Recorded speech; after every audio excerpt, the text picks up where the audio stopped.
Kalagalag ang mga dinanas ng bangka rito ngayon. Sa unang bagyong dumating dito sa Pilipinas, grabe. Ayan siya, yung bangka ko ito.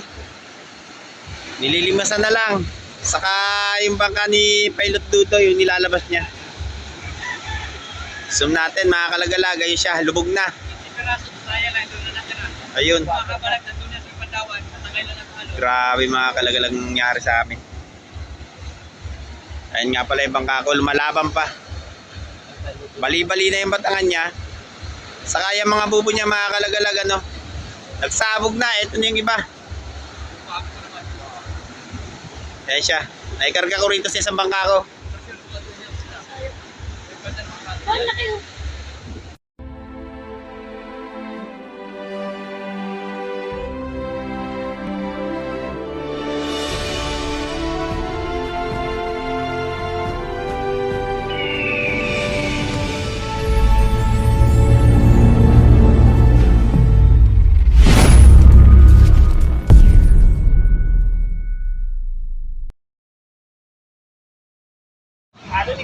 Saka yung bahay dito mga kalagalag, naabot na rin. Ayan na siya, nasa tubig na. Biglang laki yung tubig, yung laki ng alon mga kalagalag. Pero 0.2 lang ang alon. Nagkaroon ng high tide yung paglaki ng alon. Saka dala siguro to ng bagyo. Unang bagyo, pasok pa lang dito sa amin. Grabe, nagkalakihan na yung mga alon. Maraming bangka na rin itong nadurog dito. Ayan siya. Ito, dalawang bote-bote, yung ginagamit namin sa service. Nadurog na rin. Ayun pa yung isa. Yun yung isang bangka ko, naitaas ko. Buti naman at naagapan. Mga bata. Yan siya mga kalagalag. Grabe, naabot na rin yung bahay. Pilot, mga anong oras pa yun? Mga anong oras makakuha yung bangka mo? Mga alas 4, alas 5 ng hapon. O yun mga kalagalag, yung bangka niya nakadali din. Ayun siya, nasa dulo ng tulay. Ayun, lubog na mga kalagalag. Grabe. Yung yung mga bangka rito, marami na rin yung mga nadurog na bangka rito doon sa kabila. Grabe laki ng alon. Yung batangan ng bangka ko mga kalagalag, bali na yan, tatlo na yan. Yung kabila na lang nagana. Inaagapayan ng anak ko doon sa bangka. Nililimasan. Mamayang hapon pagkati niya, may tatas namin yan. Ayan siya.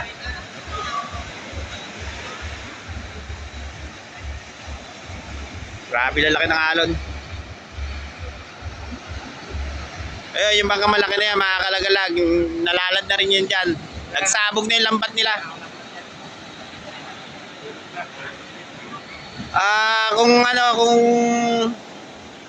Kung may sasampay yung lambat mga kalagalag, tatakbo sila ng PN doon sa pinapasukan ng mga bangkang malalaki. Yan na. Yung kahapon, andun pa yung yung pinakakati niya, yung hangganan ng talbukan ng tubig. Pero ngayon mga kalagalag, inabot na rito. Lumaki na yung niya. Halos nakalkal tong tabing aplaya. Ayan siya.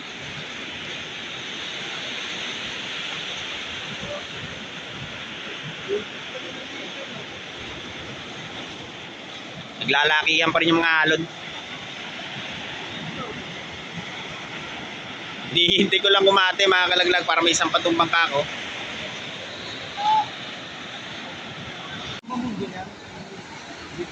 Naabot naman itong bahay dito mga kalagalag. Lumalaban pa yung bangka ko.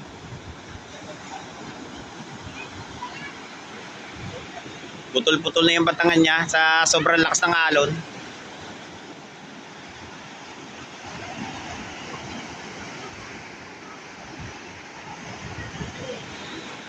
Nung nakaraang taon, mga kalagalag, yung bagyong Paeng, marami ring nadurog na bangka rito. Yung natangay yung yung paglaki ng tubig sa ilog. Natangay silang lahat, halos 20 pirasong bangka. Ngayon naman, nasa 10 na ba, pilot? Meron. O yun, mga kalagalag, nasa 10 bangka naman itong nadurog.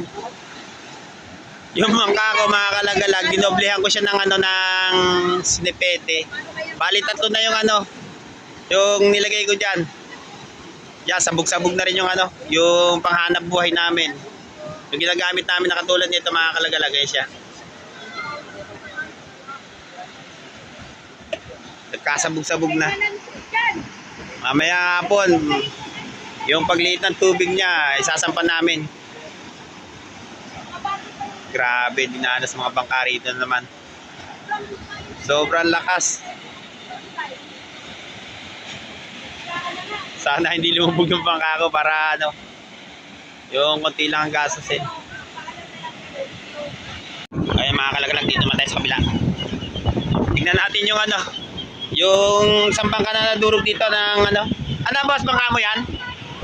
O yun mga kalagalag, bangka niya. Siya nga pala, ito yung bangka niya na nadurog dito. Ayan. Mukalbal na rito sa mga kabahayan sa sobrang laki ng alon. Yan pala kumpare ko. Pare sa amin. Bumagalbal na nga pala rito sa sa mga haligi dito sa bahay dito. Grabe mga kalagalag, ang lakas. Halos sumahagunot. Unang bagyo to na pumasok dito ngayong taon na ito, mga kalagalag. Marami na kagad dinurog na bangka.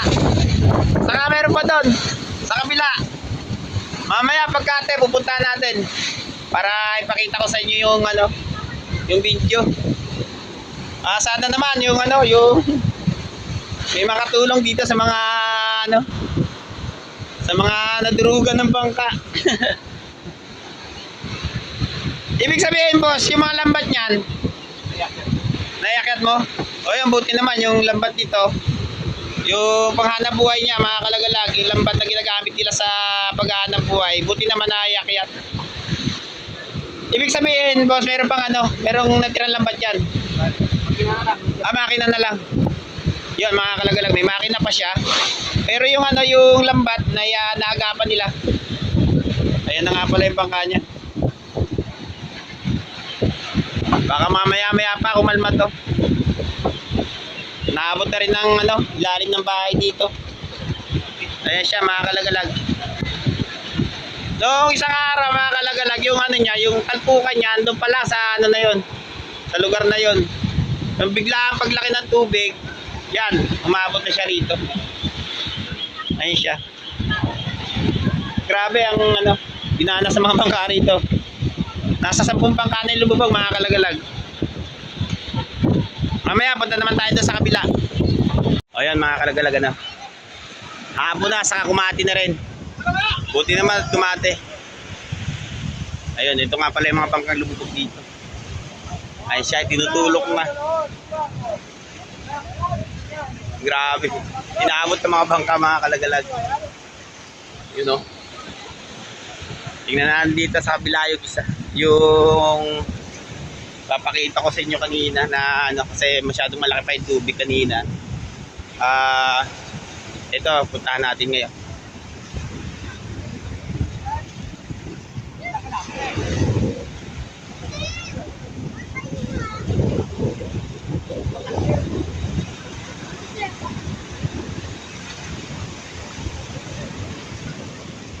Ayun siya mga kalagalag.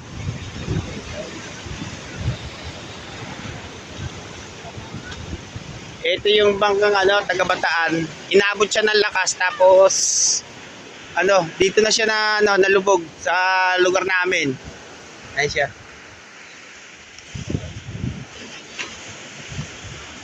Buti naman at hindi ganong yung di ganong sira, di katulad ng mga nandoon. Yun ito butas lang yung niya. Ayun siya mga kalagalag. Dito na to sinalpak ng alon. Grabe ang inaabot ng mga bangka.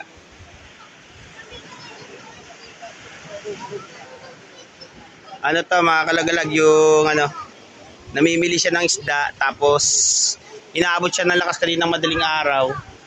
Yun, bumagalbal dito sa lugar namin. Hindi na nakarating doon sa, ano, sa Bataan. Hindi na siya nakauwi. Ito pa isang bote-bote. Lubog dito boss kanina. Lubog din.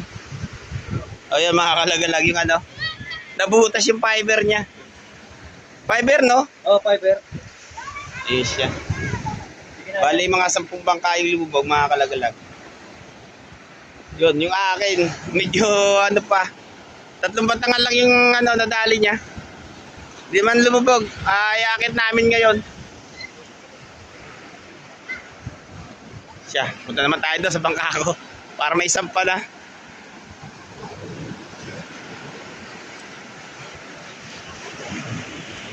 Tingnan tayo. Ayan mga kalagalag, isang bangka ni ano, yung kaibigan Mahoy ko, yung may-ari ng bangka, ayan siya nagtutulak ng sublerong itim. Ayan yung bangka niya. Nadali rin yung kanina, yung pinakita kong video sa inyo kanina, yun yung ano, nahagip yung mga bahay dito ng bangka na yan. Buti naman hindi gaano bumagsak. Nagkaroon lang siya ng ano, mga balibaling kawayan, yung pagkakabagal-bal ng ano, bangka. Yan siya. Ito na ngayon yung mga nangyari dito sa ano, sa mga bahay dito sa tabing playa, yung may bahay ng karagatan dito sa amin mga kalagalag. Ayan na siya. Ito medyo hindi na pinsala, pero yung mga naandoon saka dito ano, nagkaputol-putol yung mga kawayan, ano, yung pinakahaligi niya mga kalagalag. Ito naman nakalkal na yung ilalim. Ayan siya. Mahirap dito sa amin pagka panahon ng tagulan, saka yung nagkakaroon ng matinding pag-unos. Yun, nagkakaroon ng mga disgrasya o nadisgrasya mga bangka rito. Yun nga pala yung ano, isang bangka na pinakita ko rin yun sa inyo kanina, medyo kati na ngayon. Saka ano, yun, ito, dyan yung talpukan talaga mga kalagalag. Diyan sa lugar na yan. Umabot siya rito, yung laki ng tubig, yung nagkaroon ng high tide. Ayun na siya. Kaya yung mga bangka, yung mga nakataas dito mga kalagalag sa lugar na to, yun yung bangka na yun, nakataas dito. Yun, hinugot siya ng alon. Saka ano, bumagalbal siya. O yun mga kalagalag, yung bangka na yun, dito nakabara yan, dito, yung malaki pa yung ano, yung malaki pa yung lupa, kinakalkal. Yun, nangyari. Bumagalbal siya ron sa bahay na yun. Ito naman, itong mga ito, naitaas namin. Tapos yung bangka ko, yun, naitaas namin doon. Nung kaninang umaga, dito rin siya. Yung medyo, ano pa, medyo maliit pa yung, ano, yung tubig. Nung lumaki na siya, mga kalagalag, yun, naiakit namin. Napilit namin iakit doon kasi baka madisgrasya pa. Ayan nga pala, itong mga bata. Yung mga lumubog na bangka rin doon, mga kalagag, sa lugar na yun, yung mga lambatan. Ano, yun, yung mga gamit nila, sinipetya, saka yung mga, ano, yan, mga kable. Yan na lang ang natira. Bumagalbal doon sa, ano, sa may pantalan. Ay siya, mga kalagalag, yung isang bangka na pinakita ko sa inyo kanina na, ano, na lumubog. Ay siya, mga kalagalag. Oh. Ayun. Mamaya, lalapitan natin yan pag sumadsad niya yan dyan. Ito naman bangka ko, mga kalagalag, bali-bali lahat ng batangan. Saka yung katig niya, nabali na rin. Buti naman at, ano, nagapan ng, ano ko, ng anak ko, na limasan. Yun, yung kumpari ko. Nalimasan siya. Pero iakit na namin yan dito. Mahirap na bukas kasi mga kalagalag, ano, baka magkaroon pa ng matinding paglaki ng tubig o nagkakaroon ng matinding, ano, daluyong ng alon. Tapos baka makalkal pa. Kung dito lang namin yung tatas, singit namin yan doon mga kalagalag doon sa lugar na yun. Kasi kung dito pa namin yan dito, baka abutin pa siya ng, ano, ng alon bukas. Mahirap na. Ayun siya. Yung anak ko, saka yung kumpare ko nga pala. Saka yung si, ano, yung mga tumulong. O, yun. Yung unang bagyo, mga kalagalag na dumaan dito sa lugar namin, yun. Ano, naminsala na kaagad ng, ano, ng mga bangka. Buti naman yung bahay, mga kalagalag, ano pa, dapat ano na nila kasi bukas Baka magkaroon pa ng matinding paglakas. Ano, mag-iba pa siya. Yung ano, hindi lang tong bangka rito makakalagalag yung mga nabasag ba, doon pa sa lugar na yun. Hindi ko na lang papakita sa inyo ang video kasi hapon na. Saka ano, medyo malayo yung ano, doon sa may Dreamland. Ayun, yung mga bangka makakalagalag ano, tinaas nila yung kalang sa uli. Ayan siya. Grabe. Ayan, mga ano to, mga katig ng mga bangkang mga lumubog, mga kalagalag. Andun pa yung iba. Ayan siya. Kumalat na rin yung mga basura dito, dala ng alon.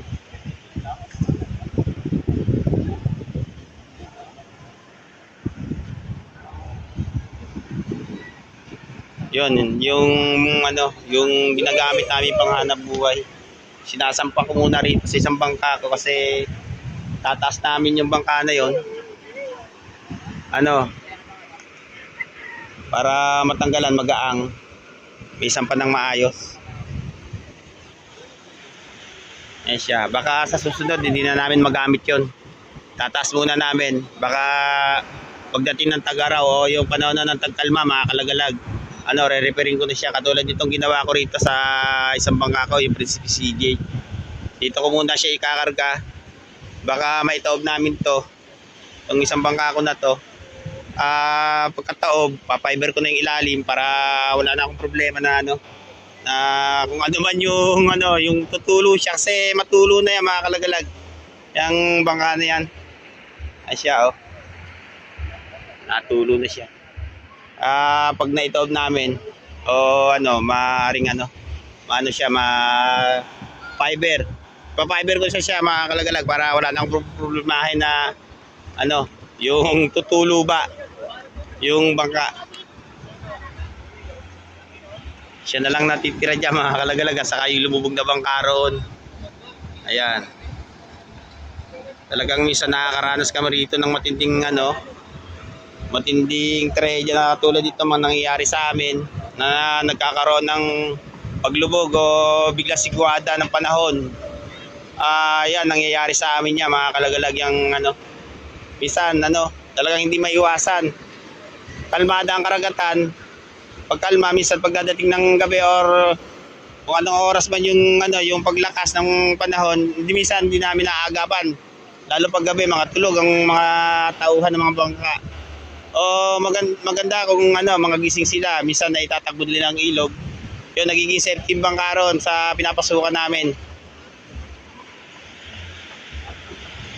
Kaya ano, minsan talagang nangyayari sa amin itong ganito.